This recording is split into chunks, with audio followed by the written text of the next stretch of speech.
yitwa umuntu, nta cyabujije kwitwa umuntu. Ihasubiza inyama. Urwo rubavu Uwiteka Imana yakuye muri uwo muntu iruhindura umugore. Ako kantu k'umugore mubyumve neza nawe katurutse ku rubavu rwande rwa Kazuba rw'uwo muntu. Uwo mugore rero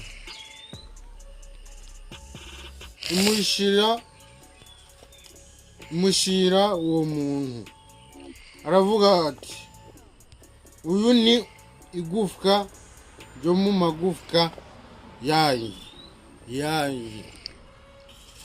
n'akara k'umumara yande yawe na yanjye kabivanga.